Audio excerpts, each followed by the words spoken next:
Euh, Bonjour, bienvenue dans ce nouveau webinaire proposé par la communauté de fortes solutions de l'industrie du futur sur le thème de quelle stratégie pour vos IoT industriels. Alors ce webinaire, on va l'enregistrer.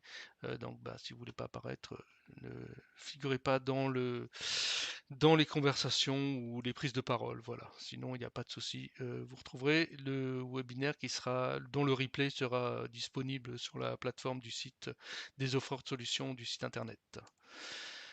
Au programme aujourd'hui, donc pas mal d'interventions. Donc je vais rapidement présenter la communauté d'offres de solutions. Ensuite, Jean-Christophe, qui est l'instigateur de ce webinaire, nous parlera un peu justement du webinaire avec les différents intervenants. Donc on y reviendra un petit peu plus tard et chacun pourra se présenter de toute manière.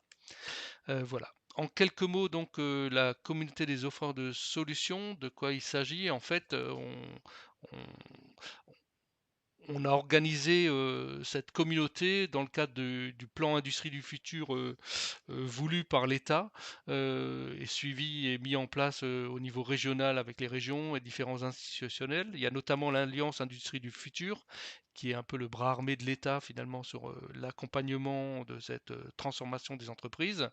On a des industriels qui sont transformés ou en transformation. D'ailleurs, quand ils ont mis en place un certain nombre de choses, il y a des labels de type vitrine industrie du futur qui permettent de voir justement quelles sont les innovations et les mutations qui ont été mises en place dans ces industries, dans ces entreprises. Et en face de ces industriels, pour y arriver, il y a des offres de solutions qui apportent des réponses technologiques, notamment des briques technologiques qui ont été définies par l'Alliance Industrie du Futur d'ailleurs.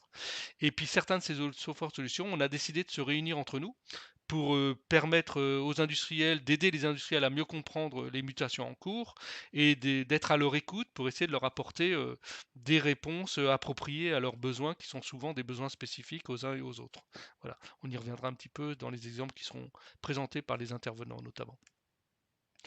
Pourquoi une communauté? L'idée, c'est bien de fédérer des offres de solutions au niveau du Grand Est, en lien donc avec les CCI et la région Grand Est.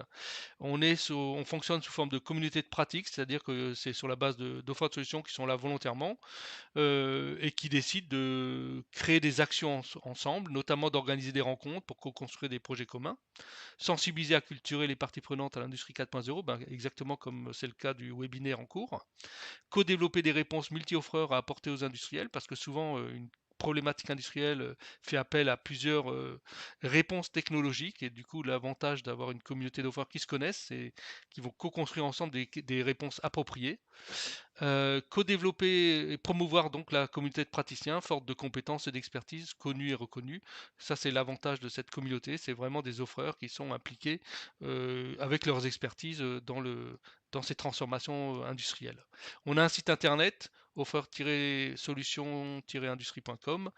On a un manifeste qu'on est d'ailleurs en train un tout petit peu de revoir, mais qui a été signé avec la French Fab notamment et les régions, que vous pourrez trouver sur le site internet. Et on a différentes actualités, notamment les retours sur les webinaires précédents avec les replays.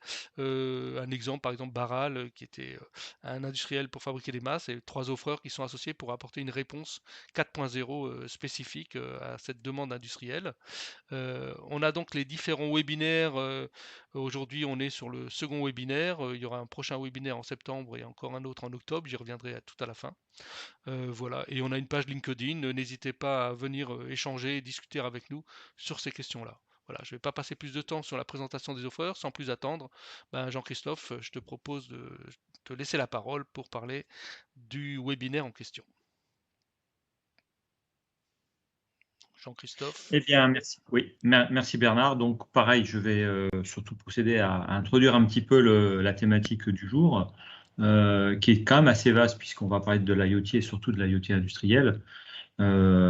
Et la particularité du concept d'IoT industriel, c'est qu'il est un petit peu au carrefour de différents enjeux. Comme c'est présenté là, on peut identifier 5 enjeux principaux autour de cette révolution industrielle 4.0 et précisément autour de l'IoT. Donc déjà un enjeu organisationnel, bien sûr, un enjeu technologique, c'est un petit peu les éléments que l'on va voir dans les présentations qui vont suivre.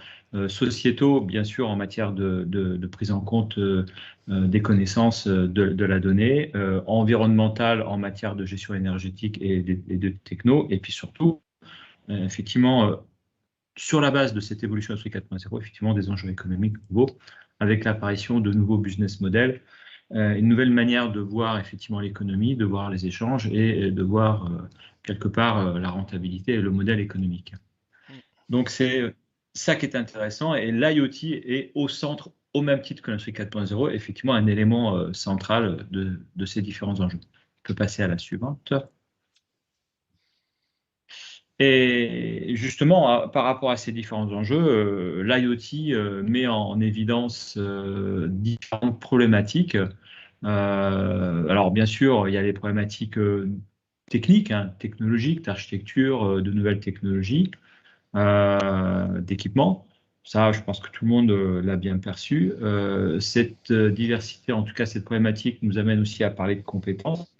Puisque faire du développement d'IoT, si on ne dispose pas en interne ou en externe des compétences autour de l'électronique, autour du logiciel embarqué, autour de la sécurité, autour de l'intégration, de la fiabilité, test et normalisation, c'est quand même pas évident. Bien sûr, j'en ai parlé, il y a le traitement des données, c'est un nouveau paradigme, c'est-à-dire que quelque part, l'IoT industriel va amener l'industriel à récupérer une multitude de données, un flot de données autour de sa ligne de production, données numérisées. Il va falloir la rendre utile, la rendre faciliter son usage, la rendre visible. Donc, c'est aussi un enjeu assez important. Et puis, derrière, nous amène effectivement, et ça, il ne faut pas oublier, le côté usager. C'est-à-dire que cette donnée, cet IoT qui va faire ce travail de captation de données, va donner quelque part une image de l'outil de production, et cette image, il va falloir la rendre accessible à l'ensemble de l'équipe, des usagers, que ce soit de l'opérateur jusqu'au chef d'entreprise, au décideur, voire même jusqu'au client. Donc effectivement, tous ces points-là, on va les aborder dans le cadre de ce webinaire. On va les aborder avec plus ou moins de détails, mais en tout cas, ces points-là seront abordés et les différents éléments de ces éléments de problématique seront abordés. Donc, voilà.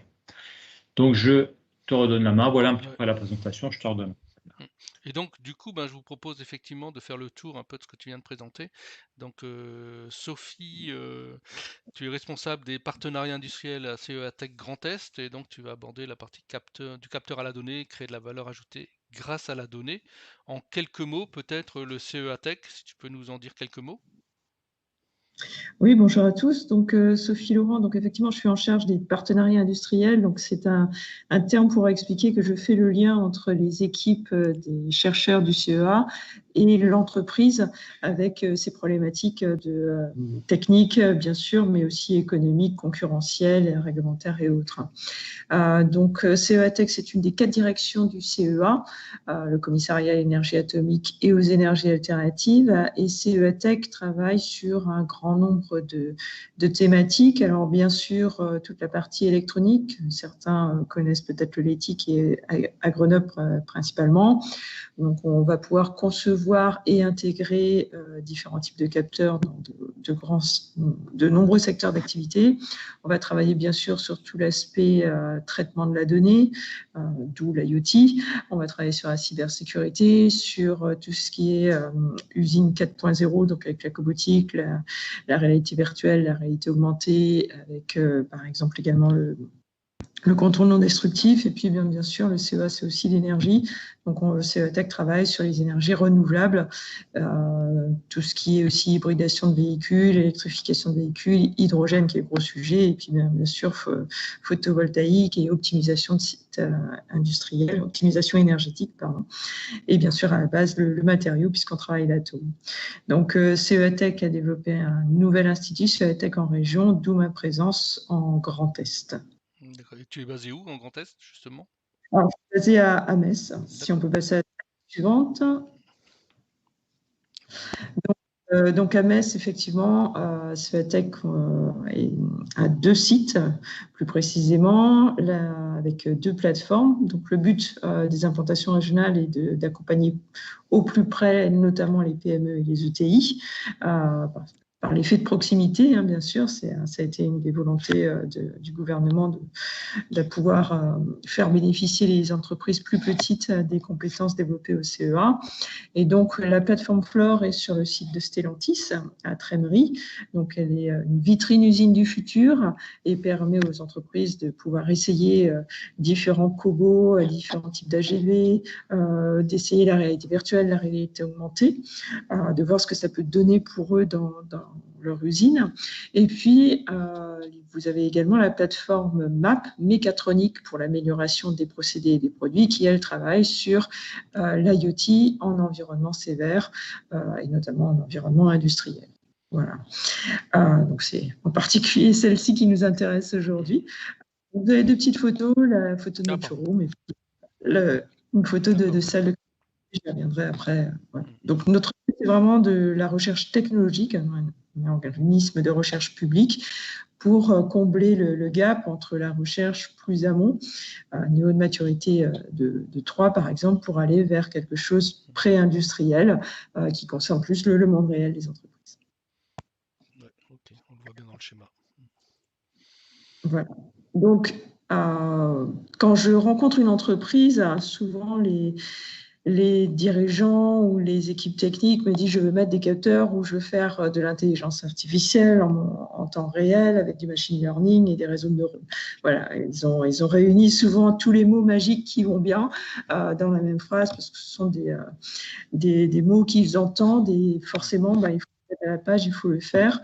Et le plus important, je dirais, c'est de revenir à la question, c'est-à-dire quel est le problème à résoudre et surtout comment on va le rentabiliser, comment on va le financer. Voilà. Et donc, je renverse souvent la question de savoir des capteurs pourquoi, de l'intelligence artificielle, qu'est-ce que vous allez faire de la donnée que vous allez récupérer. Et c'est là véritablement la question à laquelle il faut répondre. Il faut vraiment répondre aux besoins. On peut aider l'entreprise à définir ce besoin, mais c'est vraiment là le problème. Question posée, on va donner une réponse qui convient bien. Une donnée pour une donnée, ça suffit pas. Encore faut-il savoir qu'est-ce qu'on va en faire, quoi. C'est ça. Et puis un capteur, alors il y en a qui veulent faire de l'intelligence artificielle, mais sans mettre de capteur, ça va marcher moins bien. Et puis quand on met des capteurs, c'est pour générer de la donnée, et donc après il faut la traiter. Donc c'est vraiment une chaîne complète qu'on va voir du coup sur la slide suivante. Donc cette chaîne, en fait, il y a une logique en fait dans tout ça. C'est-à-dire que dans la première étape, comme je l'ai précisé, il va vraiment falloir comprendre le métier de l'entreprise et traduire en fait sa problématique en grandeur physique. Et là, c'est quelque chose qu'on appelle la cartographie des connaissances, c'est de la data science. Il va falloir comprendre et traduire tout ceci. C'est-à-dire que l'entreprise, que ça peut être un plasturgiste, un usineur ou autre, va avoir ses termes à lui, va pouvoir nous dire, voilà, quand la machine fait tel bruit, je sais que ça va pas aller. C'est à nous de dire, voilà, ça va être des vibrations, ça va être une valeur seuil, ça va être une fourchette, ça va être telle grandeur physique qui sera mesurée.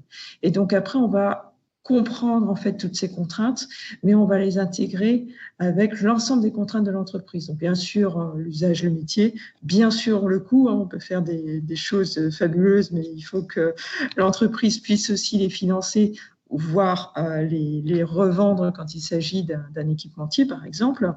Et puis, il va falloir intégrer toutes les autres contraintes. C'est-à-dire, on travaille en environnement sévère dans une usine, donc il va y avoir des problématiques de température, des problématiques de vibration, de choc, d'humidité, de projection d'huile, d'eau, de compatibilité électromagnétique. Quand vous avez un environnement métallique autour de vous, c'est aussi compliqué. Donc, il va falloir gérer tout ça. Et en fonction de cela, en fonction de tout le travail amont qui a été fait depuis la cartographie des connaissances, c'est là qu'on va pouvoir choisir les capteurs et leur emplacement au plus près. C'est-à-dire que l'objectif n'est pas de placer un capteur juste à l'extérieur de la machine.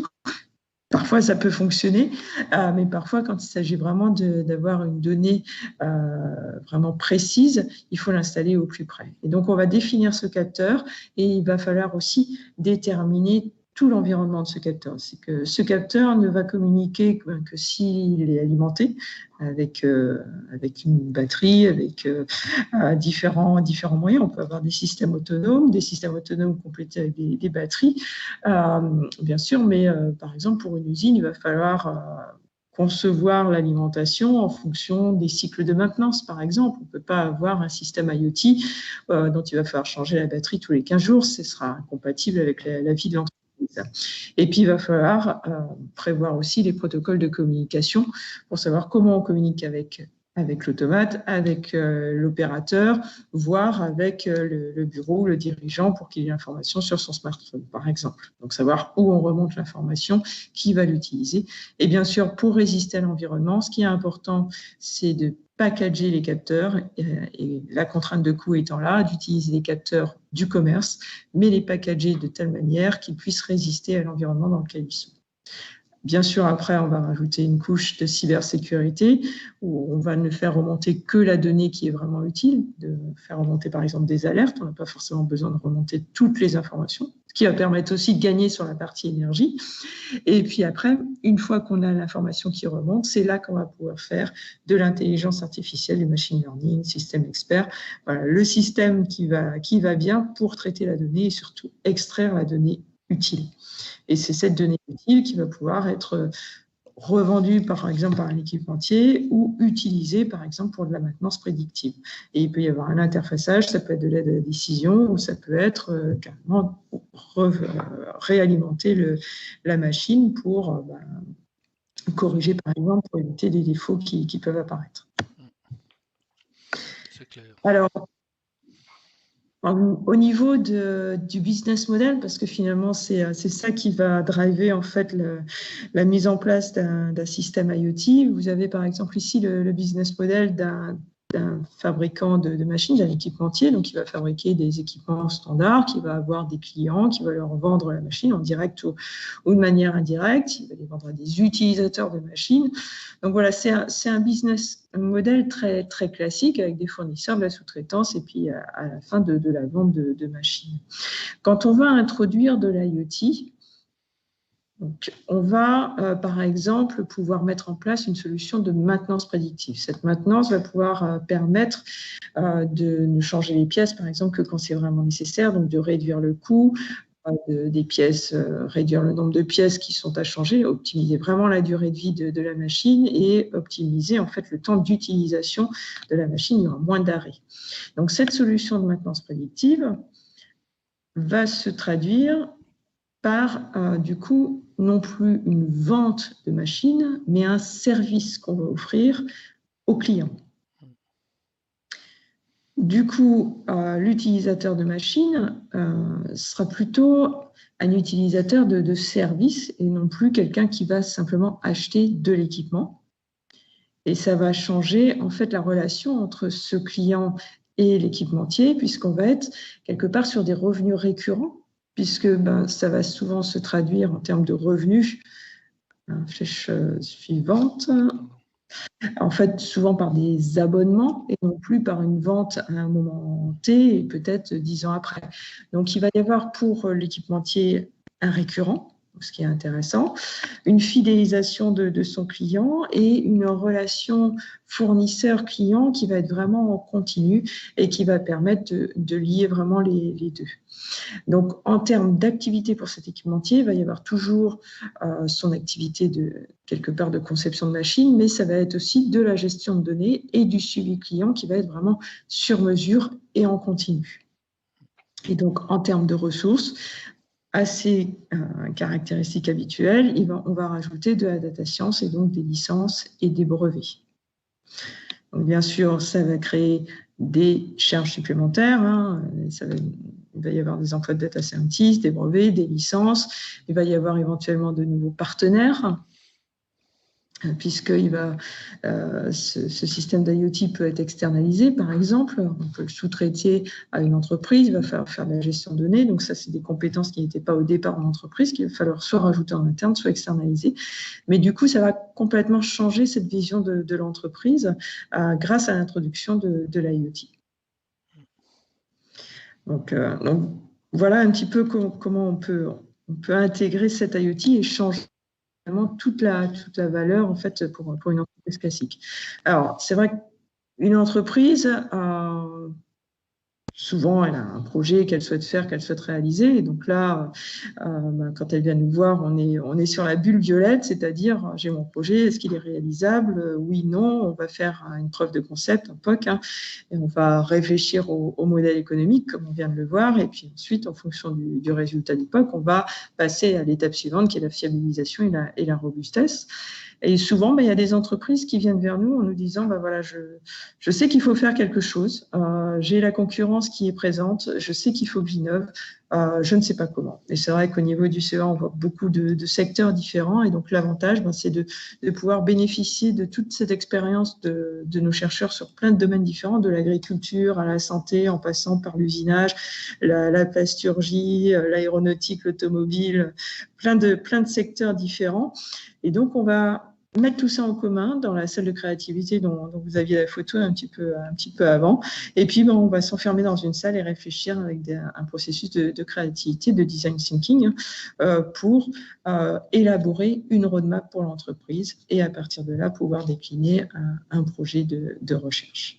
Voilà donc la chaîne de valeur et puis comment on peut rentrer dans cette chaîne de valeur et introduire de l'IoT, mais qui soit vraiment utile, vendable par l'entreprise et rentable pour l'utilisateur. Je suis à votre disposition si vous avez des questions. Déjà, merci parce que c'est vraiment très pédagogique. Enfin, moi qui n'y connais pas grand-chose, j'ai tout compris et c'est beaucoup plus clair. Donc, merci. Et oui, est-ce qu'il y a des questions parmi les participants? On ne sait jamais s'il n'y en a pas.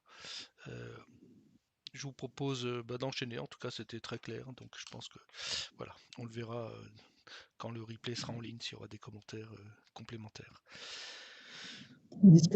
Intervention suivante, en tout cas merci Sophie encore. Du coup, pour enchaîner, Toufik, bonjour. Bonjour. Donc intégration de vos IoT dans vos machines de production, justement, alors il y a le cas de la machine communicante notamment. En quelques mots, Toufik, si tu peux peut-être te présenter. Alors, je vais me présenter. Donc, Toufik Alaoui, je travaille pour Siemens. Je suis référent digital et toutes les solutions 4.0 pour le Grand Est. Voilà, donc promotion et puis mise en œuvre des solutions 4.0. Ok, d'accord. Voilà. Merci. Et puis... voilà.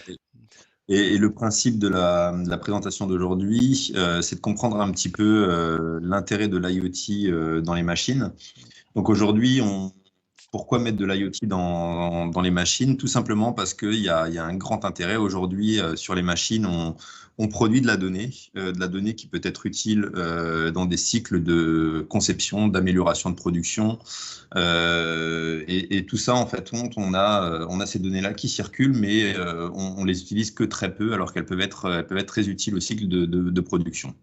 Aujourd'hui, l'intérêt de mettre ce type de solution en œuvre, c'est de pouvoir, sous 3 axes, pouvoir connecter les équipements qui sont existants ou les nouveaux équipements, pouvoir analyser leurs données pour améliorer le process et optimiser l'utilisation des machines.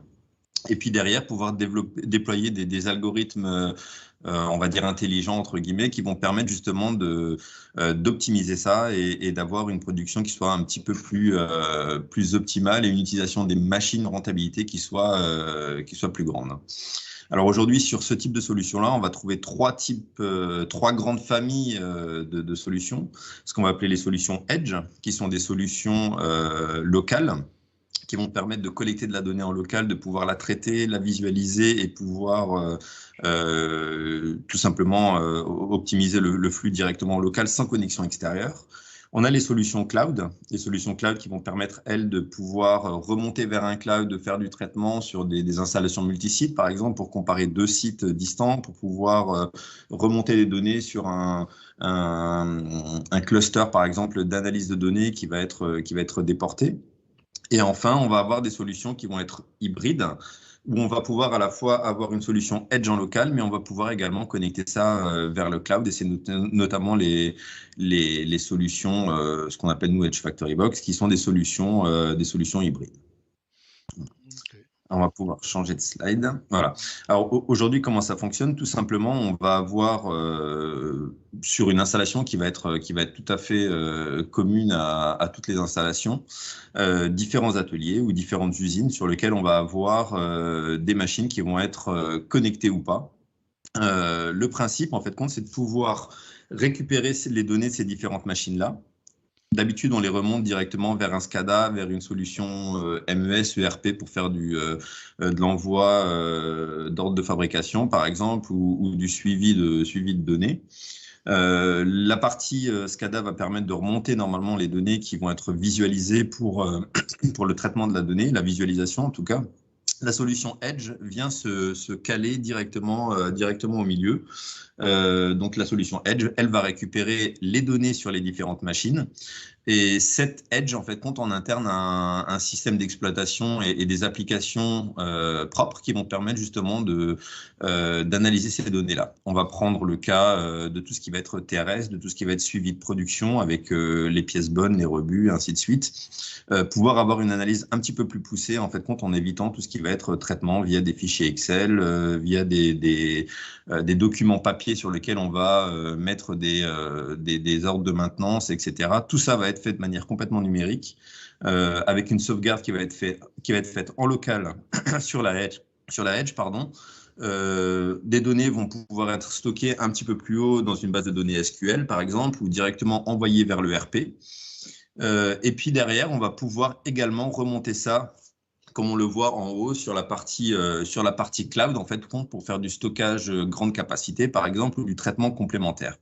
Alors, l'avantage des solutions Edge et l'avantage de traiter la donnée, premièrement en local, c'est de pouvoir éviter tout ce flux de données qui peut être parfois trop large ou une bande passante qui peut être un petit peu trop grande. On va vraiment traiter les données en local et ne remonter vers le cloud uniquement les données qui peuvent être utiles au fonctionnement de l'installation. On voit plus bas, en fait, qu'on va pouvoir connecter, alors ça, sous différents protocoles. On va avoir du S7, on va avoir d'OPC-UA, Modbus TCP, Modbus RTU avec des passerelles, de l'Ethernet IP. Et en dessous, on va pouvoir remonter également via du MQTT, du CAN, du LoRa, ou peu importe les protocoles qu'on peut avoir sur un niveau inférieur. Voilà, donc le principe, c'est vraiment de pouvoir collecter la donnée, de pouvoir la traiter et de la remonter. Alors, pour vous donner quelques exemples, alors on voit sur la partie de droite, sur les copies d'écran, des copies d'écran des applications sur lesquelles on voit le traitement de la donnée. On va prendre le cas d'un sous-traitant automobile où lui, ce qu'il souhaitait avoir, c'était une visibilité sur l'occupation des machines. Donc aujourd'hui, quand on installe une nouvelle machine, on souhaite savoir son taux de rentabilité et son taux d'usage, en fait, pour connaître la rentabilité.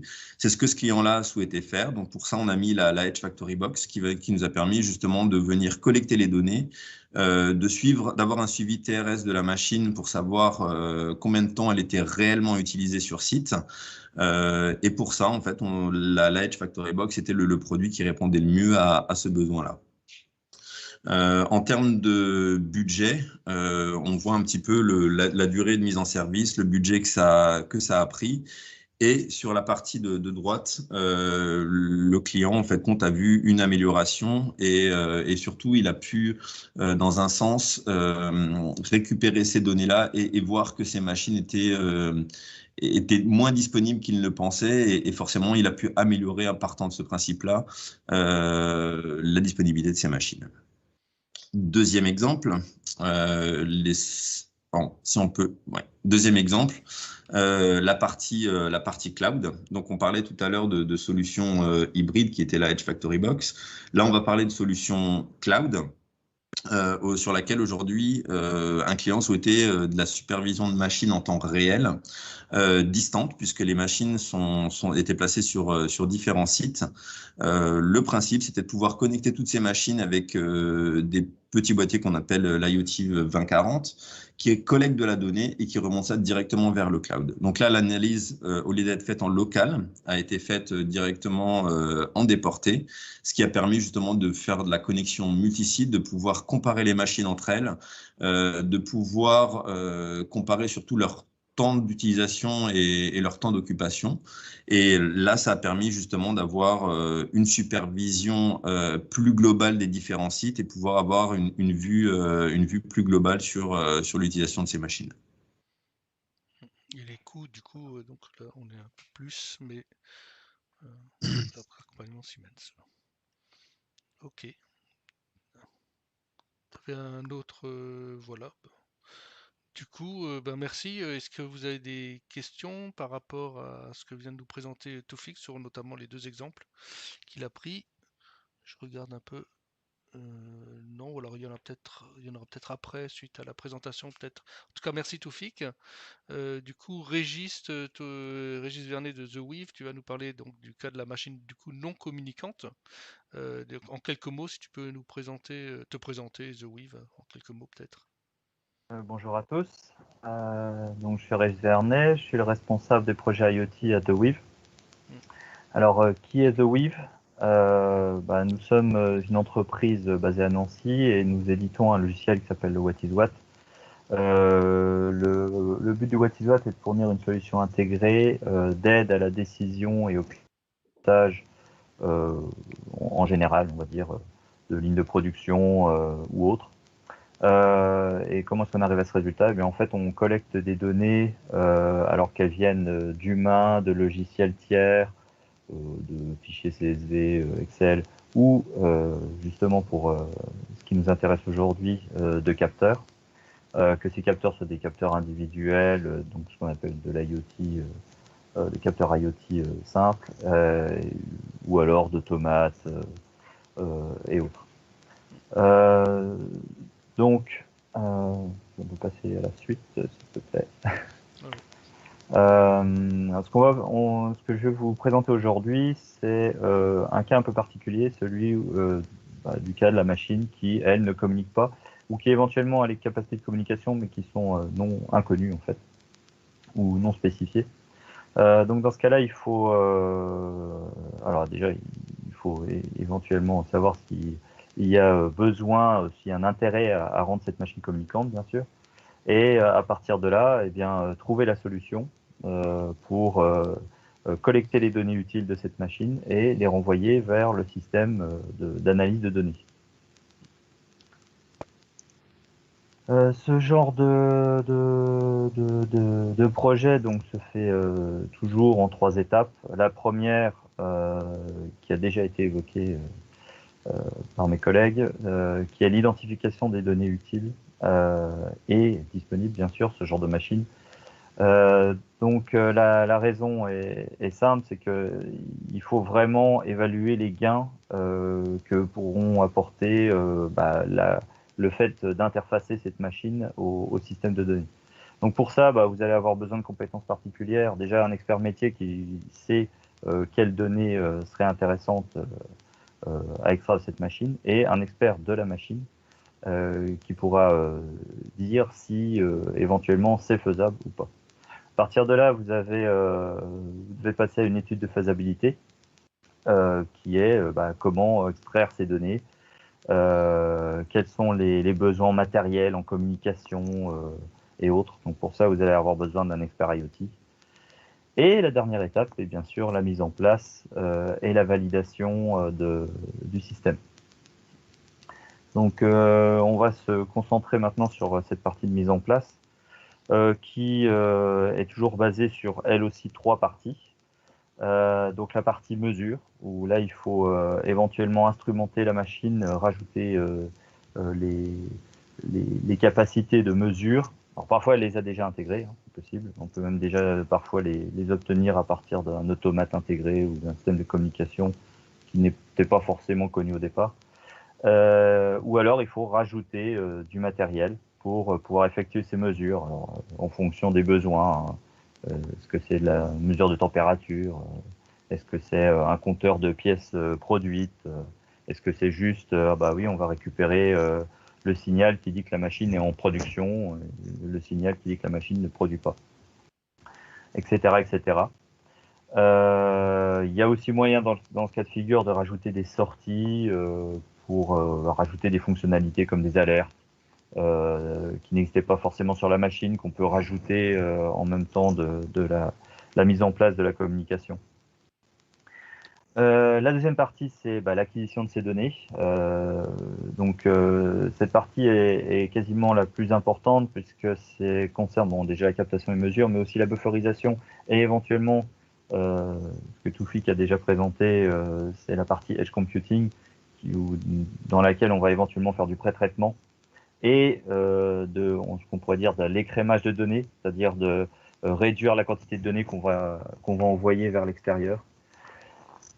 Et enfin, la dernière partie qui est la communication, qui là doit s'adapter elle aussi à l'existant. Alors, est-ce qu'il y a un réseau Ethernet? Est-ce qu'il y a un réseau Wi-Fi? Est-ce qu'il n'y a aucun des deux? Ou est-ce que même ils sont inutilisables parce que réservés à d'autres besoins? Donc, dans ce cas-là, il faut peut-être rajouter un deuxième réseau ou alors utiliser un réseau mobile. J'ai une question là, on me demande si tu peux préciser juste la notion de bufferisation. Alors, la bufferisation, c'est le fait de conserver les données au niveau de la machine, on va dire, donc dans ce système de captation de données, et qui permet de les conserver assez longtemps pour les envoyer un peu plus tard s'il y a un problème de communication, si la communication est lente ou si elle est instable. Hein, on prend un réseau mobile, par exemple, c'est pas fonctionnel 24 heures sur 24. Il peut y avoir des coupures de communication. Donc la bufferisation, c'est le fait de conserver les données, d'éviter de perdre des données. Ça permet de gérer aussi une charge de transport de données ou pas spécialement? Alors, ça permet de le faire si si par exemple on dit voilà, on veut toutes les données de la journée, mais on ne veut les envoyer que la nuit. Dans ce cas-là, on bufferise la journée, on envoie tout ça la nuit.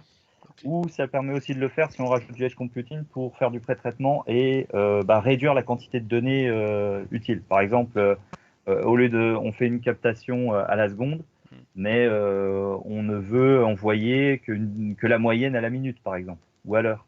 Et dans ce cas-là, on bufferise, on fait nos calculs et on n'envoie que les résultats des calculs. Ok, merci. Du coup, les choix techniques, du coup. Alors là, je ne vais pas aller dans le détail parce que certains ont déjà été exprimés auparavant. Il y a un point bien sûr important, c'est alors de nos jours la consommation d'énergie. Bien sûr le coût, ça c'est de tous les temps. Et par contre, la partie des compétences disponibles, l'adaptation aux compétences disponibles chez le client et aux préférences historiques. Alors parfois, le client se fiche complètement du matériel qu'on peut mettre en place. À l'inverse, il a éventuellement des compétences en interne. Et donc dans ce cas-là, il faut essayer de s'adapter aux compétences internes pour que justement le client puisse maintenir par lui-même, si pas toute la partie tout le nouveau système, au moins une partie du nouveau système. Ok, d'accord. Bon, je vais vous présenter alors, les deux possibilités extrêmes de mise en place physique. Donc vous avez, et entre ces deux possibilités, vous avez tout un panel de patchwork. Disons que vous avez déjà la solution tout en un où en fait vous allez rajouter du matériel qui fait l'ensemble de ce que je vous ai présenté tout à l'heure, qui permet de rajouter des entrées et éventuellement des sorties, qui va faire la captation, la bufferisation, le pré-traitement et la communication. C'est-à-dire que en fait tout est vraiment intégré. Vous avez des entrées, la bufferisation, éventuellement du pré-traitement pour réduire la quantité de données et voire même de la gestion événementielle, c'est-à-dire que vous pouvez déclencher des alertes sur telle ou telle valeur, d'accord. Et toute la partie communication, donc en Ethernet, Wi-Fi, LoRa et autres.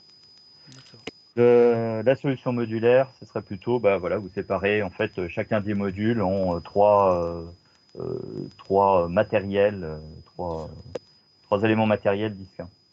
Voilà. Ok.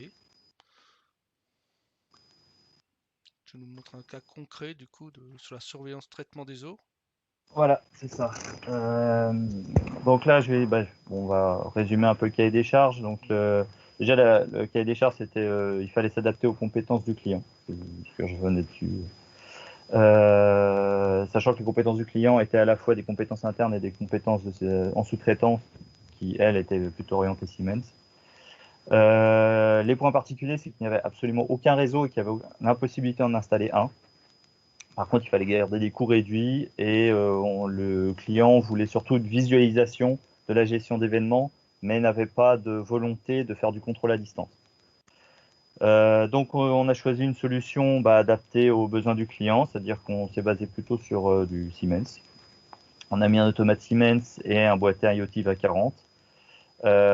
Donc, l'automate Siemens sert de carte d'entrée-sortie. L'IoT 2040 fait de la bufferisation et le pré-traitement, et un routeur 4G pour la communication. Et du coup, aujourd'hui, ils ont un suivi des données en temps réel, ils ont les tendances historiques, ils ont des gestions d'alarme, et ils vont, dans les mois qui viennent, utiliser cela pour mettre en place une GMAO basée sur ces données. Ok, merci pour cet exemple que je vais essayer. Est-ce qu'il y a des questions? Je regarde dans le chat. Non, j'en ai pas. En tout cas, c'est clair. On voit bien entre machines communicantes, non communicantes, les particularités de chacun des deux approches, quoi, en tout cas.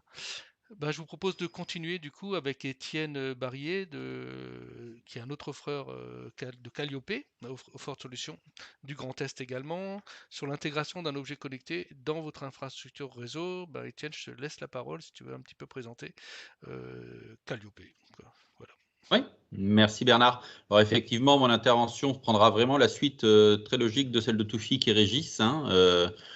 Une fois qu'on a la donnée, comment est-ce qu'on peut la transférer et intégrer cela dans son réseau.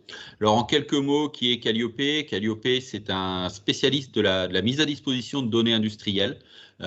Pour ça, on utilise essentiellement des solutions IoT, nous particulièrement des solutions LoRaWAN, et également nous mettons en forme donc des plateformes d'exploitation pour chez les clients, des plateformes d'exploitation des données. Notre leitmotiv en fait, c'est de donner du sens aux données. Je vous propose de tout de suite passer sur l'IoT et l'infrastructure. En fait, la grande évolution de l'IoT, c'est que ça vient chambouler les strates qu'on connaît classiquement sur une infrastructure réseau, où on avait en fait où on a toujours des réseaux dédiés sur les capteurs terrain, sur les locaux industriels, etc. Aujourd'hui, avec l'IoT, en fait, on fait directement communiquer les plus basses couches, c'est-à-dire ce qu'on a ici en capteur actionneur, avec les plus hautes couches qui peuvent être soit le web, si on fait un IoT que je qualifierais de pur beurre, ou alors déjà le renvoyer sur les serveurs industriels si on ne souhaite pas sortir sur le web. C'est donc une très très grosse évolution qui se fait. Et je pense qu'il est intéressant effectivement de regarder comment est-ce qu'on va pouvoir intégrer cette évolution de l'infrastructure réseau et quelles solutions techniques on a. La communication de l'IoT, on peut passer à la slide d'après Bernard. La communication en IoT, c'est par excellence, je dirais, la communication radio. Alors, il y a des communications filaires qu'on connaît, mais dans les radios, c'est souvent là qu'on a le plus de questions. On a ici séparé, je dirais, en deux grandes parties. Il y a d'un côté, c'est ce qu'on voit à gauche, c'est les réseaux opérés. En fait, il y a des réseaux IoT qui ne sont pas forcément très connus, du grand public en tout cas, qui sont des réseaux opérés par des opérateurs, Orange, Bouygues, Sigfox, etc. Ces réseaux-là, on va assez rapidement les écarter en industrie. C'est des réseaux qui ont une relativement bonne couverture nationale, surtout en extérieur. Or, on sait que dans l'industrie, il y a des données qu'on doit aller chercher dans certains locaux techniques qui sont parfois très, très difficiles d'accès. Et donc, on va préférer en fait déployer des réseaux privatifs. C'est sur la partie de gauche. Et là, il y a aussi profusion de protocoles de communication. Des protocoles comme N-Ocean qui sont typiquement des protocoles de très courte portée, le Zigbee moyenne portée. Les protocoles qui sont assez connus, comme évidemment même très connus, comme le Wi-Fi, comme le Bluetooth. Celui qui va nous intéresser le plus aujourd'hui et celui sur lequel je vous propose de faire un focus, c'est le LoRaWAN. Pourquoi? Parce que le LoRaWAN est vraiment un protocole qui va être dédié à transporter de la donnée en faible quantité et loin. Et c'est certainement aussi le protocole sur lequel on en entend parler, mais qu'en fait on ne connaît pas, le Wi-Fi. Je pense que nos interlocuteurs le connaissent largement. Donc le LoRaWAN, qu'est-ce que c'est en quelques mots? C'est l'opposé en fait de la 5G ou du Wi-Fi. La 5G, le Wi-Fi, c'est la continuité technique en termes de débit, en termes de réseau de l'Internet. Le LoRaWAN, c'est tout l'inverse. En fait, le LoRaWAN, on est sur du très faible débit et on est sur de la longue, voire de la très longue portée. C'est des caractéristiques qui sont propres à ce réseau-là et qui peuvent être très intéressantes quand on a de la donnée brute à transporter. De la donnée brute, ça va être du relevé de compteur, ça va être du comptage de pièces, ça va être exactement en fait ce qu'ont présenté Toufik et Régis, et surtout quand dans le edge computing, on a valorisé cette donnée et qu'on ne va transporter finalement que les données qui nous vont bien. On est avec le LoRaWAN plus dans une notion de flux de données que de temps réel. On entend parler parfois du temps réel, les automaticiens savent ce que c'est que le temps réel, on parle en millisecondes. En LoRaWAN, l'unité de transport du paquet d'informations, ça se compte en minutes. Donc vous voyez qu'on a du flux d'informations, mais on est en termes techniques assez éloigné du temps réel. On peut passer au slide d'après, Bernard. Vous avez deux grandes façons en fait de gérer du LoRaWAN dans l'industrie. Soit on va gérer le LoRaWAN directement dans son réseau industriel en fait sans aller sur le web, et on va pouvoir utiliser le LoRaWAN comme un bus terrain qui va pouvoir nous remonter en fait des informations de produits qui vont être directement communicants. C'est la partie qu'on voit en haut, et on en trouve dans le commerce. Là je vous ai pris différents produits du commerce, des capteurs de niveau, des relevés d'impulsion, des capteurs de température, qui eux sont intrinsèquement communicants en LoRaWAN, ou alors vous avez sur la ligne d'en dessous des passerelles LoRaWAN qui viennent aller récupérer les informations de compteurs très traditionnels, et Dieu sait si la métrologie en industrie, c'est un métier de spécialistes, et les fabricants de capteurs le savent très bien, et donc il peut être intéressant de rendre en fait ces capteurs communicants sur le réseau LoRaWAN. Ça c'est l'intérêt des passerelles LoRaWAN. On va donc transporter en fait l'ensemble de ces données vers un ou plusieurs concentrateurs qui eux vont remettre à disposition les données collectées. On peut faire du edge computing cette fois-ci, soit dans les passerelles, soit dans les objets, soit dans le concentrateur.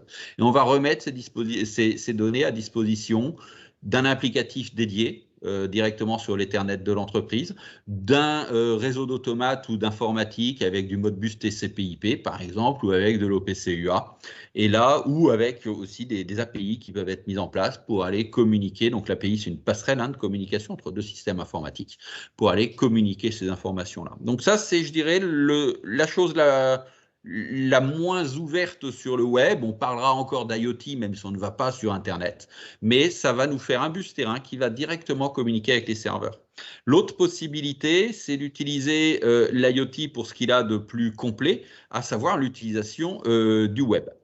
On va retrouver nos couches en fait terrain, celles qu'on avait en haut, les objets, les capteurs, mais cette fois-ci, le concentrateur, au lieu de le renvoyer sur les serveurs de l'entreprise, va le renvoyer sur un applicatif en mode SaaS, et c'est là qu'interviennent des fabricants de passerelles qui mettent donc toutes ces dispositions, pas de passerelles, pardon, de plateformes, qui mettent tous ces outils à disposition, et les plateformes sont interfaçables avec différents API, avec d'autres systèmes d'information. Ça peut être des systèmes d'information de fournisseurs. On voit par exemple dans l'énergie Enedis, GRDF qui mettent très facilement les données à disposition. Ça peut être des interfaces avec les données de production si vous voulez récupérer des informations de votre ERP, de votre BI, ou des données plus techniques comme des données de température extérieure, etc.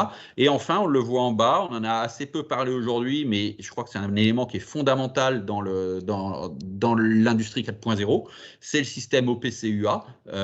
Ça fera très certainement l'objet d'un autre séminaire, mais évidemment, vous pouvez avoir des clients OPC-UA qui vont venir là aussi communiquer les informations nécessaires vers l'applicatif qui va être en mode SaaS, en mode PaaS. Voilà, vous le dédiez ou vous ne le dédiez pas, c'est un autre sujet.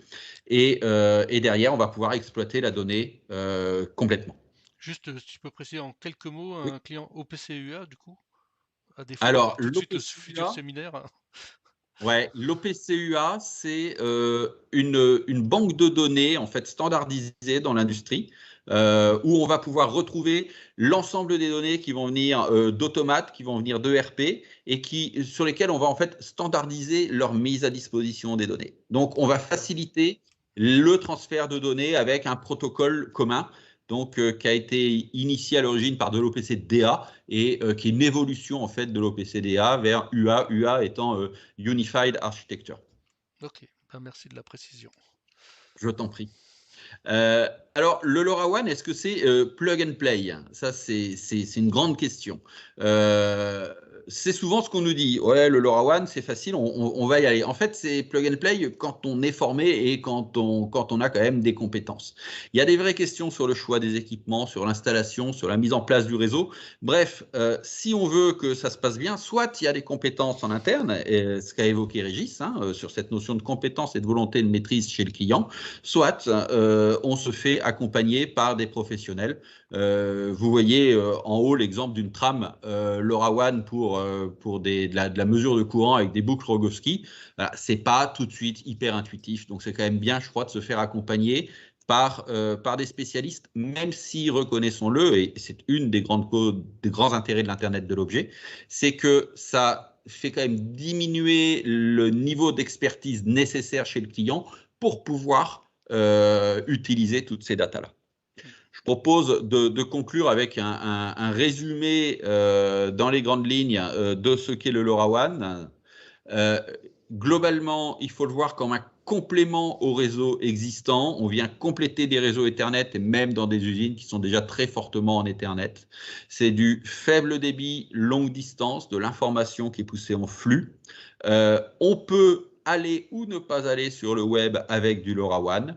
C'est une solution qui est légère, qui est accessible, mais qui nécessite quand même des compétences, de l'engagement.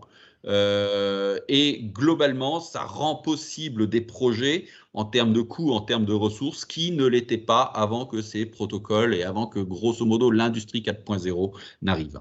Voilà. Juste 3.0, 4.0, si tu as un petit commentaire, juste pour l'évolution, Ouais, surtout bien sûr. sur... La version normée dit qu'on a eu l'industrie 1.0, 2.0, 3.0. Le 1.0, c'était la mécanisation. Le 2.0, l'électrification. Le 3.0, c'est l'arrivée de l'informatique, de l'automatisme industriel, des robots également. Et le 4.0, c'est l'arrivée de la couche de communication et d'intercommunication entre tous ces appareils. Merci, Christophe l'avait présenté rapidement au tout début, mais c'est bien de le rappeler. Ok, ben merci pour ta présentation, Étienne. Pareil, très pédagogique, je trouve. Moi, j'ai juste une question, alors, à moins qu'il y en ait d'autres, pas pour le moment. Dans la présentation de Calliope, tu disais que, enfin, j'ai vu, tu as un rapprochement avec d'autres offreurs, puisqu'on est quand même au sein de la communauté des offreurs de solutions, là, qui proposent le webinaire, donc notamment avec Solutech, eWatch. C'est la genèse un peu de ces rapprochements? Alors, la genèse de ce rapprochement, c'est que quand j'ai créé Calliope en 2018, il y a un moment, il a fallu aller un petit peu plus loin en termes de capacité d'extension. Et c'est vrai que j'ai cherché à me rapprocher de gens avec qui j'avais des contacts et avec qui on partage des vraies valeurs. Et Solutech est un des membres très actifs de la communauté des offreurs de solutions, des automaticiens que Toufik connaît particulièrement bien. Ce sont des grands spécialistes en Siemens. Et Bruno Velten, vous voyez, il y a une complémentarité très très forte en fait entre nos activités et ce qui a fait en fait que Solutech est devenu actionnaire actif de Calliope. Et on va même au-delà dans la communauté des offreurs, c'est qu'aujourd'hui on présente des offres communes avec d'autres offreurs qui sont RF Conception sur la RFID et Epicea.net sur la partie ERP pour pouvoir offrir des solutions complètes sur la traçabilité et du flux de matière et de la traçabilité des machines et l'interconnexion technique avec l'ERP. Donc, on voit vraiment que la communauté des offreurs, ça permet, quand un client fait appel à un offreur, d'ouvrir en fait le champ des possibles en termes de techno et d'avoir des entreprises qui se connaissent et qui savent fonctionner ensemble. Ça, je crois que c'est vraiment l'exemple que je citais rapidement dans les actualités par rapport au client Baral, là, qui avait. Oui. Vous êtes aussi réunis entre plusieurs offreurs pour apporter cette réponse. Tout à fait. Et rendons à César ce qui est à César. Les premiers à avoir initié la chose, c'est The Weave avec deux autres offreurs. Effectivement. Ok, merci encore Étienne pour cette présentation également. Jean-Christophe, on voit à l'IoT, il y a beaucoup d'enjeux autour de la sécurité, de la cybersécurité. Ça fait les gros titres des journaux. Et ce serait bien que tu en parles un petit peu. D'accord, merci. Toujours très intéressant ces différentes interventions autour de l'IoT. Donc très rapidement, je vais présenter le programme Captronic, ça va me prendre moins d'1 minute, montre en main. Donc programme Captronic, programme national Captronic, créé par le CEA, BPI France et la DGE, ministère de l'Industrie, et membre de l'Alliance Industrie du Futur. Donc nous intervenons dans un champ qui est peut-être assez particulier, qui concerne les systèmes électroniques, donc schématiquement de l'IoT, juste avant, mais vraiment juste avant le cloud, en intégrant effectivement les éléments de communication. Nous ne sommes pas bureau d'études, nous ne sommes pas offreurs de solutions à proprement parler, nous ne sommes pas fournisseurs de matériel, nous intervenons surtout comme tiers de confiance ou assistance à maîtrise d'ouvrage avec l'ensemble de la communauté des offreurs de solutions, de manière un petit peu à reprendre les projets, à les remettre en forme, à les restructurer, hiérarchiser, reprendre les exigences, réécrire effectivement les cahiers des charges, les documents de spécification, les documents contractuels, de manière à fluidifier un petit peu quelque part les projets globaux d'Industrie 4.0. Et puis surtout, on a aussi une mission un petit peu pour lever des verrous technologiques quand ils existent, en tout cas de les identifier en amont, de faire un petit peu de prévention, ou en tout cas en matière de développement technologique, de lever les verrous, et puis quand c'est nécessaire, d'orienter effectivement l'entreprise vers des experts ou des centres de compétences capables de répondre à ces verrous, de manière à ce que ces verrous ne soient pas un frein sur la marche globale du projet. Donc pour ça, on dispose d'un réseau national pour le faire. Et comme tu l'as dit, on voit bien que la communauté des offreurs, c'est des experts qui se réunissent et qui sont vraiment des faiseurs et non pas des diseurs. Voilà, c'est ça. C'est-à-dire qu'après, on oriente effectivement vers les offreurs de solutions, bien sûr, en fonction des projets. Donc, on va un peu parler très rapidement de cybersécurité industrielle, je précise. C'est intéressant puisque, en fin de compte, de manière très générale, on parle beaucoup de cyber, des systèmes d'information et autres. On en parle beaucoup, les ransomware, les virus et autres. Et la cybersécurité industrielle est un domaine particulier dans l'environnement cyber, puisque en termes de réglementation, on va dire que la cybersécurité, c'est la norme 27000 et la cybersécurité, c'est la norme 62443 qui est très spécifique à la partie industrielle, qui reprend effectivement la trame cyber globale, mais avec ses spécificités autour de l'IoT, des protocoles de communication et notamment la sécurisation de l'îlot de production. Donc, quelques exemples effectivement d'attaques, c'est pas pour faire peur, c'est juste pour montrer que c'est quand même une existence réelle. Il n'y a pas que le PC Windows 10 et la boîte mail qui se fait attaquer, mais on a aussi les automates, on a aussi les objets connectés qui disposent d'OS, on a aussi des attaques autour des vieux PC qu'on trouve sur les lignes, qui sont encore sous Windows XP ou Windows 95, qui ne sont pas maintenus et autres. Donc tout cet environnement-là peut aussi faire la cible d'attaque. Et notamment, on voit apparaître un virus qui s'appelle Snake, qui est de plus en plus spécifique à la partie industrielle et qui profite en fin de compte des failles autour de l'IoT, autour du PC embarqué qui se trouve auprès de la ligne de production pour remonter quelque part vers le cloud. Donc voilà, donc tu peux passer au suivant. Là, je ne vais pas m'étendre, simplement, c'est juste quelques lignes sur une attaque qui a été vécue Ouest-France. Effectivement, c'est une attaque, on va dire, bureautique quelque part, mais qui a été tellement vite, qui s'est propagée tellement vite qu'elle a attaqué en fin de compte les robots de chargement de bobines, les robots de chargement ont été bloqués, les lignes d'impression ont été bloquées. Et bien sûr, comme toujours, ça se passe la nuit ou le vendredi ou le week-end. C'est quand même beaucoup plus facile d'attaquer une entreprise à ce moment-là. Il y a un peu moins de monde. Et ce que je vous conseille, c'est surtout de prendre connaissance des remarques ou des retours des différentes personnes concernées, où on a plutôt un langage guerrier, un langage militaire qu'un langage d'industriel. Effectivement. Voilà. Donc, voilà. Donc, quelque part, l'industrie, en plus des systèmes d'information tels qu'on les connaît, tels que la presse nous montre, l'industrie est une formidable aire de jeu pour les hackers. Je ne vais pas m'étendre, mais en tout cas pour les structures un petit peu hostiles. Pourquoi c'est une formidable aire de jeu? Bien sûr, c'est le rêve de l'industrie 4.0, c'est qu'effectivement, on va fluider l'information à travers une automatisation, une informatisation des différents îlots de l'entreprise. Tout ça, c'est connecté. Bien sûr, la connectivité est très bien, mais ça fait aussi, ça engendre des failles, malheureusement. Mais bon, quand on les connaît, c'est quand même intéressant, c'est quand même beaucoup plus facile après de se protéger. Donc voilà, c'est un air de jeu parce que l'industrie 4.0, c'est aussi une industrie hyper connectée. Au suivant. Et donc, elle est hyper connectée, mais avec quand même quelques failles, en tout cas quelques défauts qui sont liés en fin de compte à cette hyperconnectivité. C'est qu'on va vraiment de plus en plus du capteur, donc du très bas niveau, jusqu'au système d'information, de manière très vite, avec des liens physiques, c'est-à-dire de la radio, mais aussi du filaire, avec des ensembles complètement hétérogènes en matière de technologie. Donc, ce qui fait que parce que ça s'est fait dans le temps, l'industrie 4.0 ou l'hyperconnectivité ne se fait pas sur un achat global ou un projet global. Hein. L'entreprise construit au fur et à mesure son usine 4.0 en rajoutant des briques technologiques les unes par rapport aux autres. Et il est évident qu'avec l'essor des technologies, l'évolution des technologies, eh bien, en fin de compte, l'homogénéité de tout ça est beaucoup plus difficile à construire, beaucoup plus complexe, ce qui fait que le risque de se retrouver devant des problèmes de risque informatique, il augmente avec cette hétérogénéité des différents systèmes et des évolutions technologiques qui sont mises en œuvre. On peut passer au suivant. Alors, bien sûr, le pendant, ou en tout cas l'élément marquant de tout ça, c'est l'augmentation de la surface d'attaque du système de la ligne de production. Je vais vraiment parler de ligne de production et pas système d'information. On parle vraiment de ligne de production.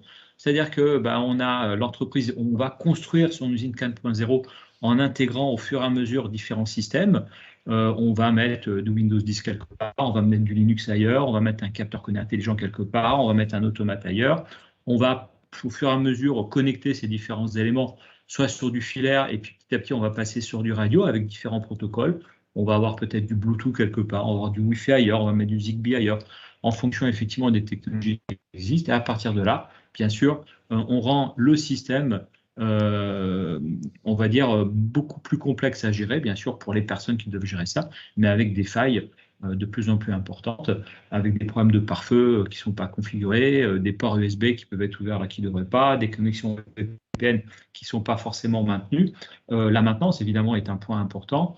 Je discutais avec un industriel qui effectivement me parlait de pouvoir piloter son entreprise ou sa ligne de production avec son smartphone.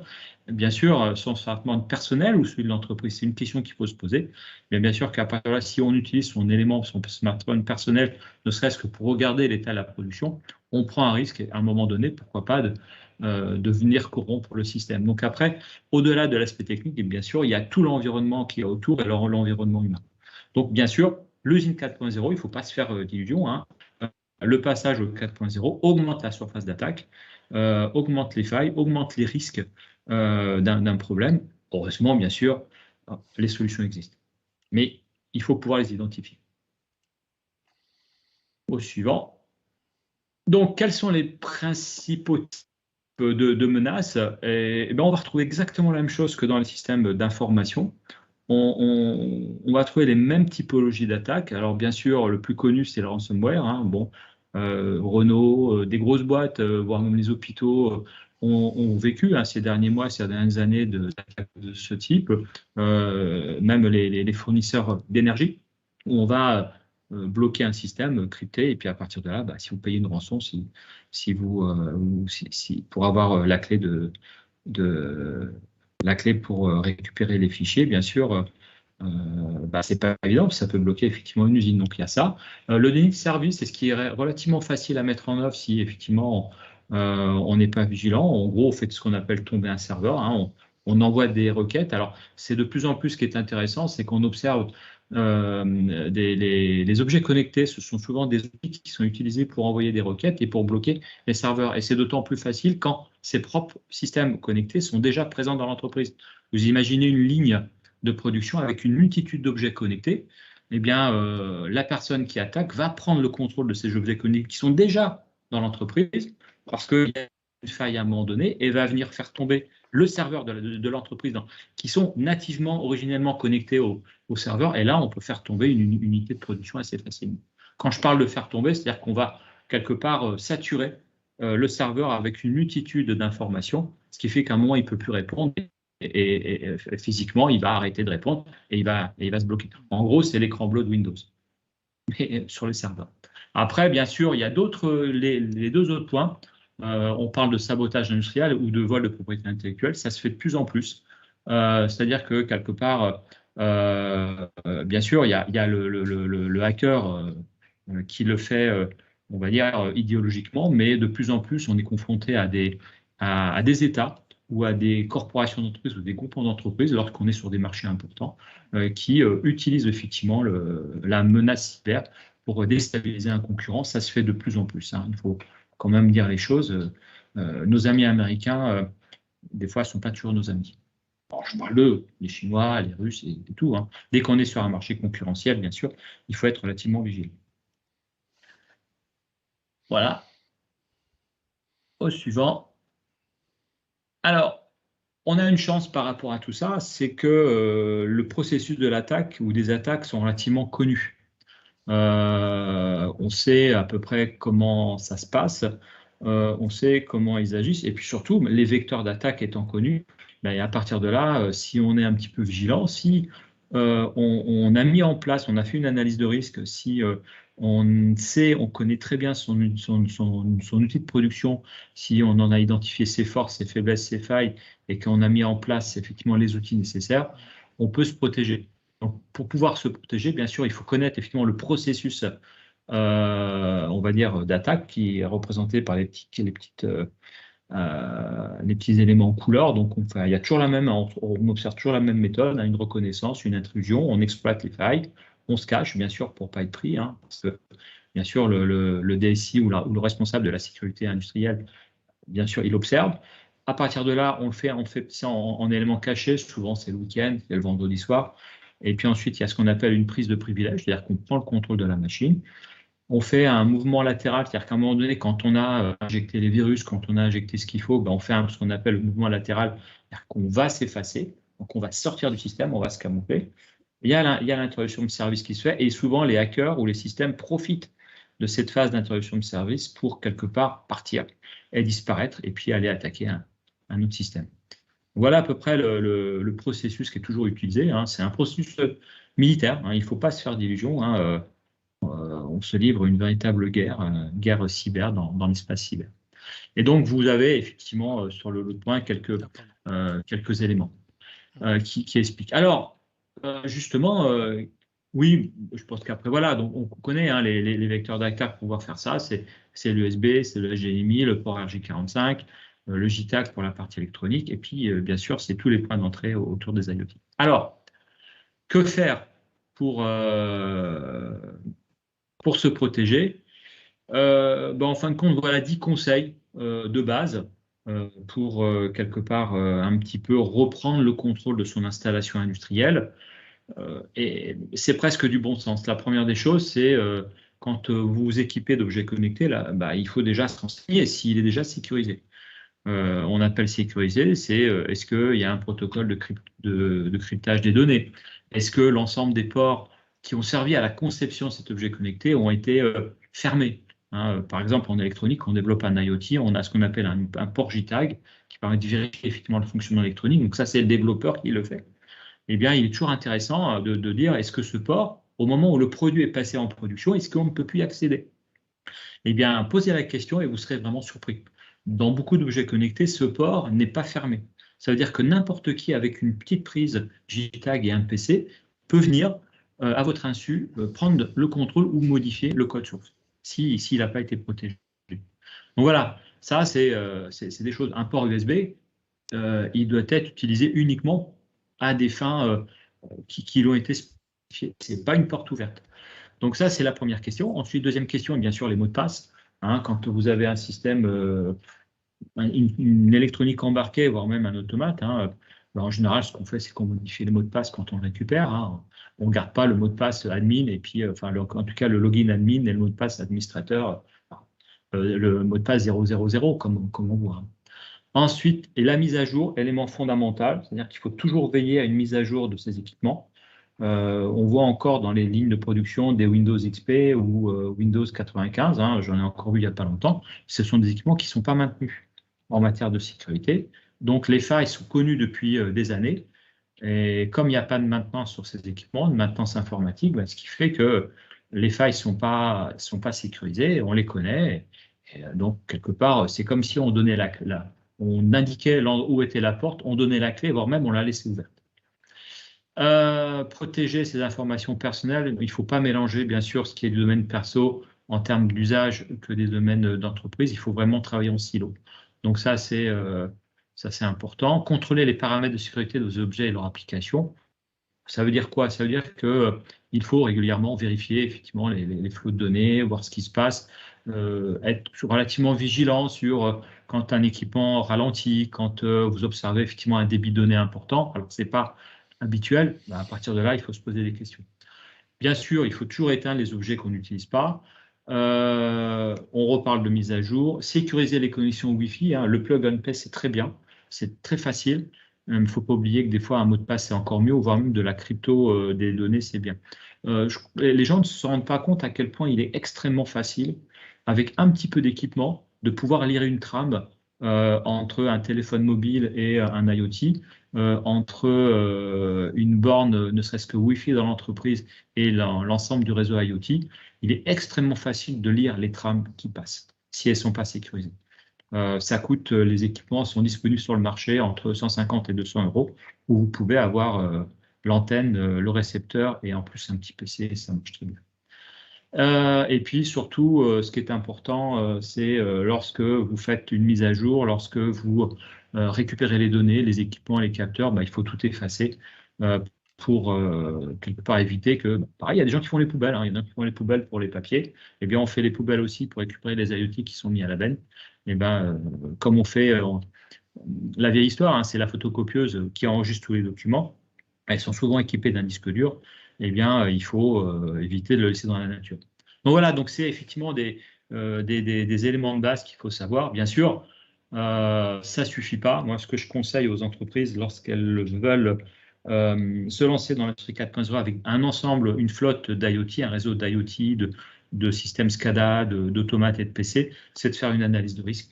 C'est, à mon sens, le b.a.-ba, c'est vraiment la base en matière d'industrie 4.0, c'est de passer par cette analyse de risque globale en intégrant le risque fonctionnel, mais le risque sécurité. Ok. Voilà. Et donc, pour aller plus loin, il y a un guide que Captronic a été édité, et puis je vais vous un scoop.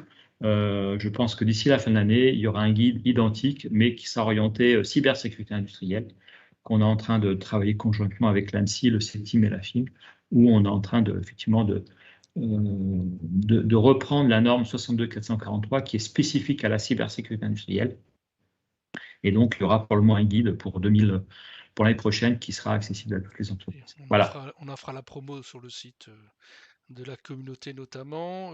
Sur le site, il y aura le replay et il y aura aussi le PowerPoint de la présentation avec les liens cliquables. Voilà. Merci en tout cas Jean-Christophe pour cette présentation très précise sur les enjeux et les points d'attention autour de la cybersécurité en tout cas.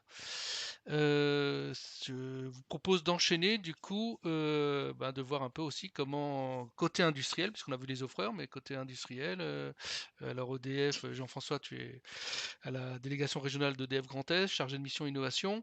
EDF, c'est à la fois un offreur de solutions, enfin le groupe comme EIS, comme les filiales, sur un certain nombre d'apports, mais vous êtes aussi évidemment un industriel qui fait appel à des offres de solutions, et donc c'est l'angle d'attaque qu'on a choisi un peu aujourd'hui. Dans le cas, tu es un industriel, tu achètes des IoT, pourquoi, le processus, quels sont les points de vigilance. Tu nous as préparé une belle présentation, donc en quelques mots peut-être Jean-François, qui es-tu, EDF, dans le Grand Est notamment. Merci Bernard et bonjour à tous. EDF dans le Grand Est, c'est presque 10 000 salariés, c'est un des premiers investisseurs du Grand Est avec 800 millions d'euros d'investissement par an. Et puis, bien sûr, EDF, c'est présent sur tout l'ensemble de la chaîne de valeur énergétique, hein, de la production. Alors, les centrales nucléaires, bien sûr, en exploitation, on pense à Cattenom, Chaux, Nogent-sur-Seine, et puis il y a aussi des sites en déconstruction qui nécessitent pas mal d'investissements ou de travaux. Donc on parle de Chaux A, par exemple, une ancienne centrale arrêtée, qui est en déconstruction, et puis bien sûr Fessenheim, hein, qui est d'actualité, qui va être en déconstruction.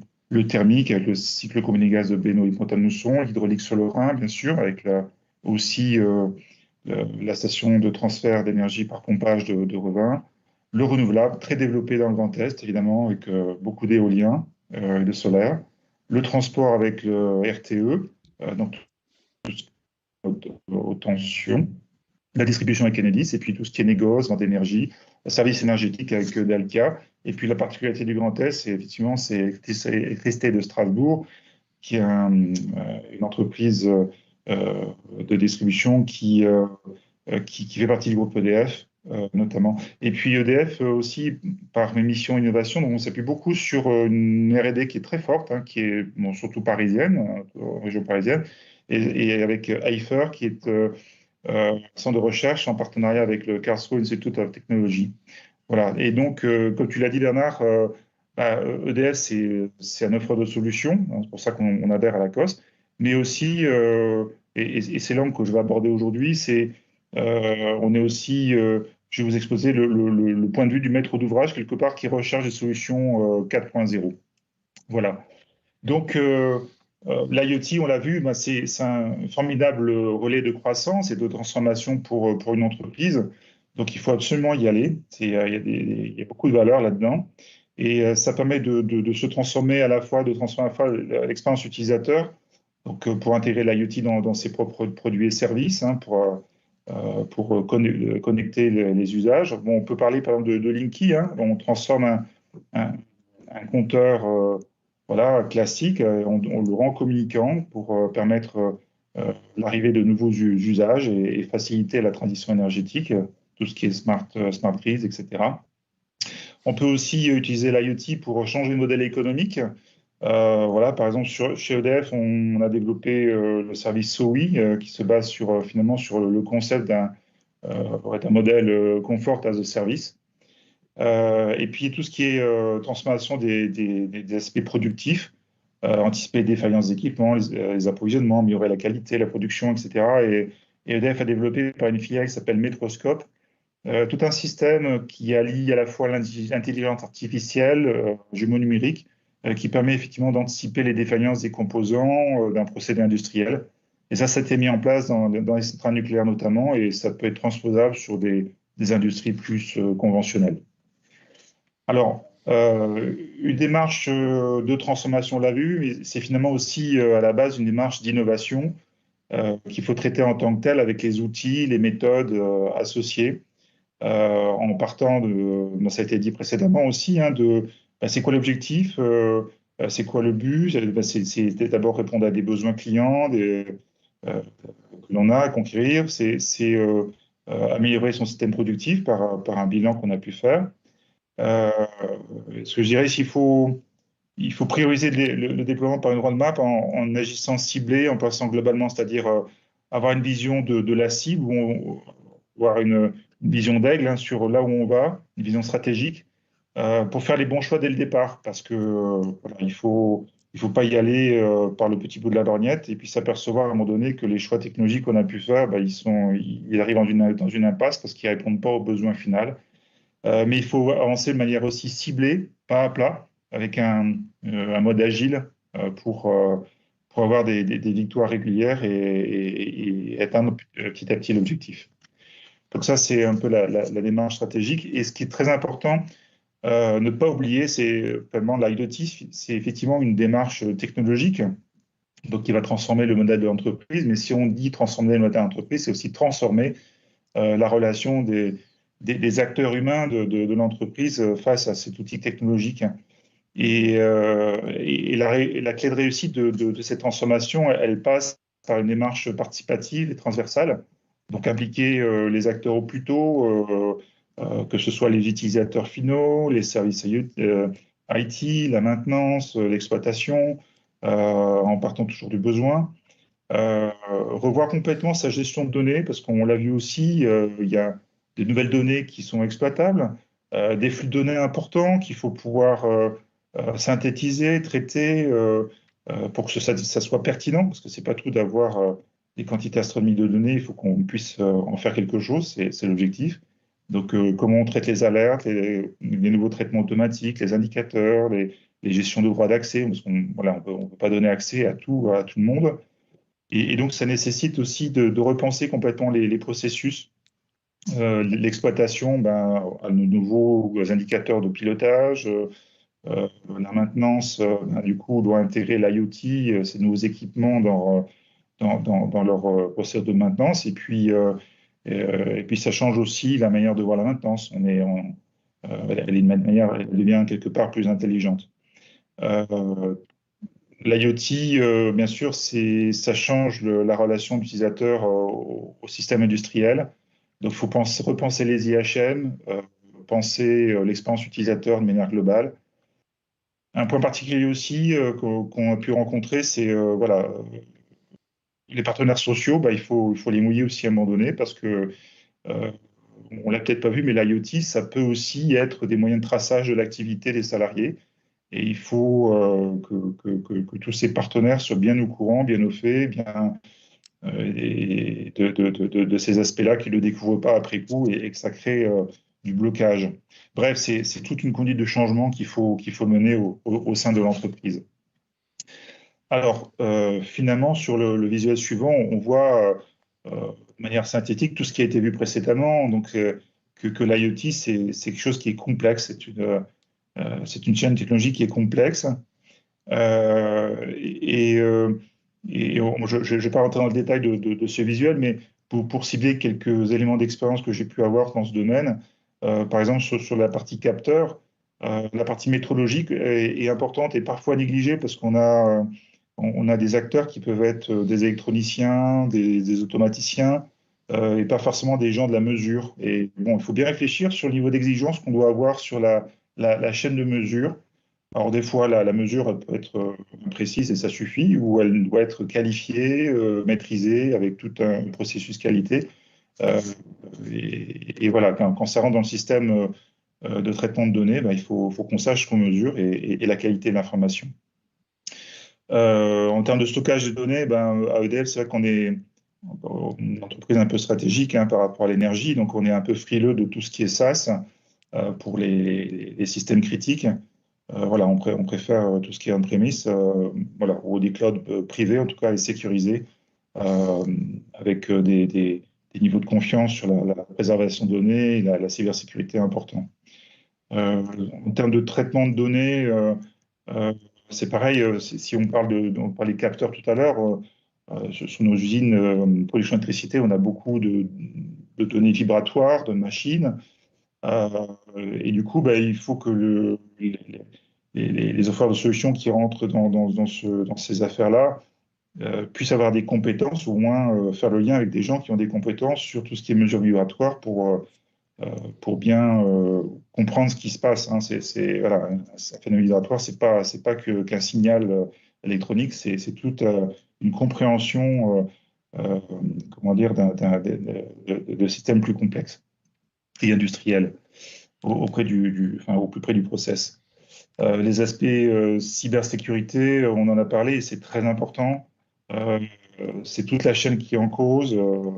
On en a parlé précédemment, avec un facteur humain aussi à prendre en compte, sensibilisation des salariés sur ces facteurs-là.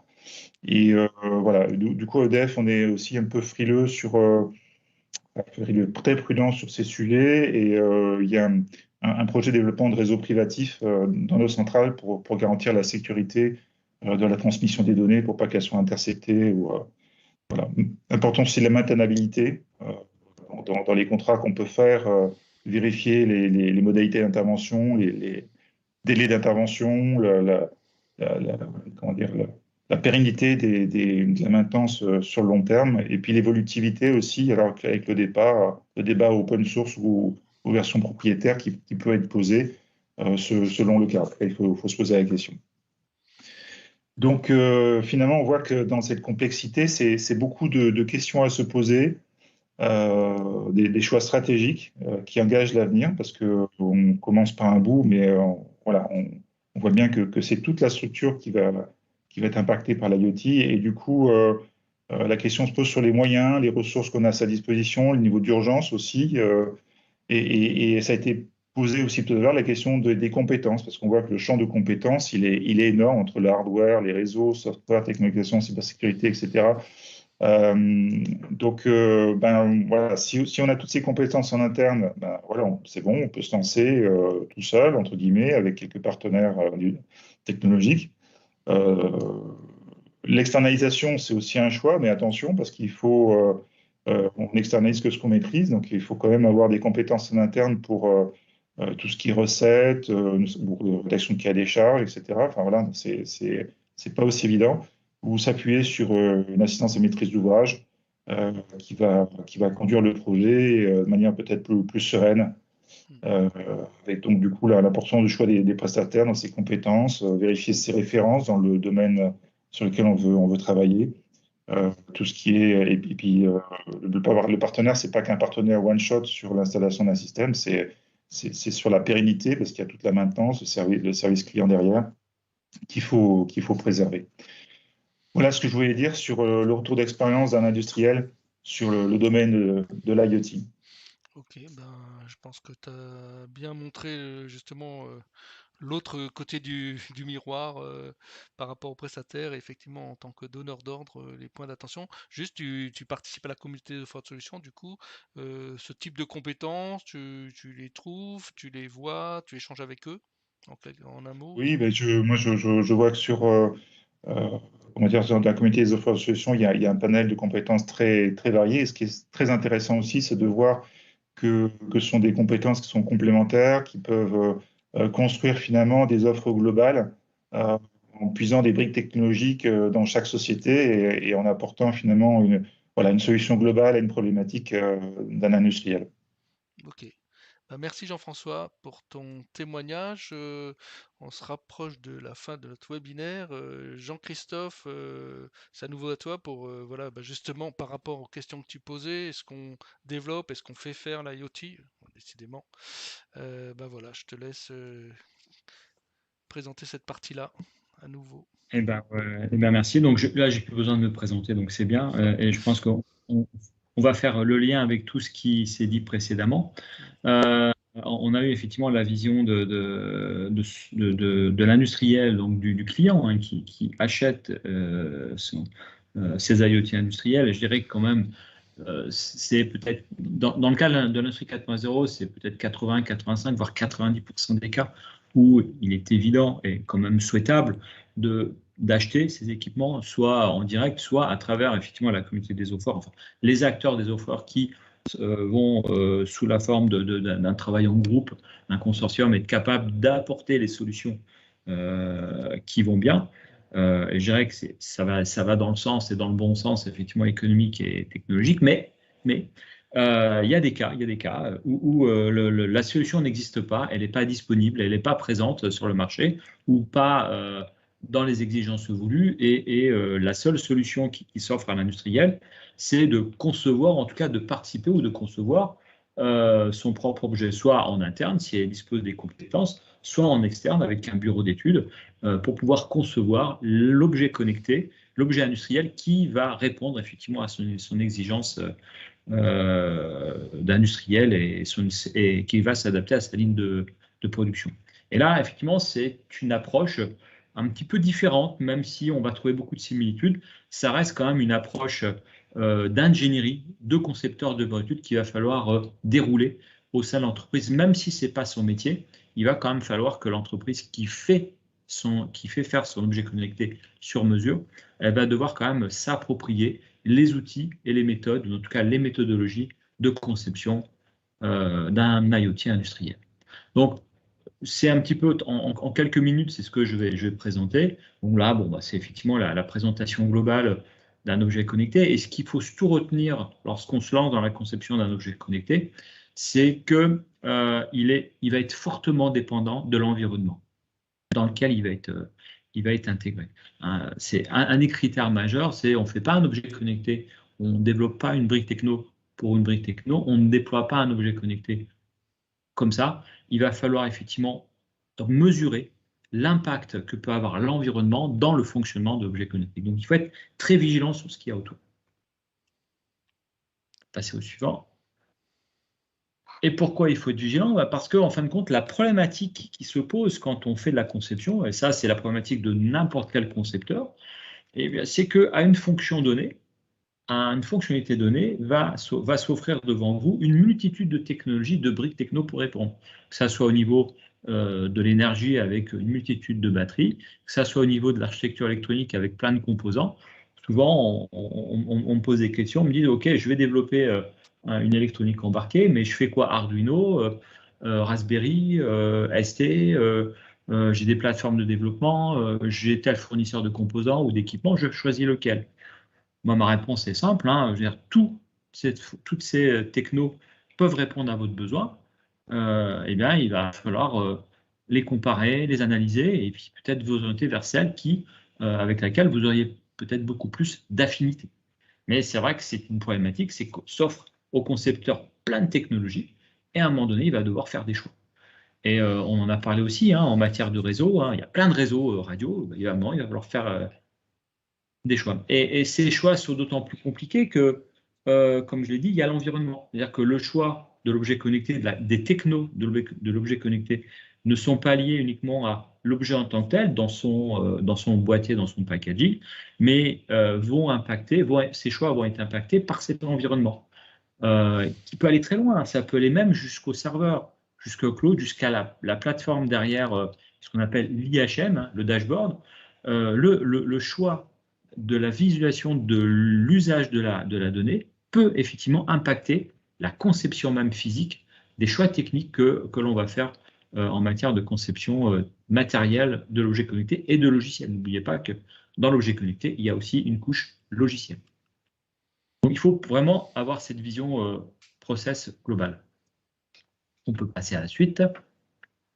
Et donc, au-delà de ces évolutions techniques, et là, comme l'a dit Jean-François Camus, il y a les compétences, il y a l'humain. La conception d'un objet connecté, ce n'est pas l'œuvre unique de l'ingénieur de bureau d'études.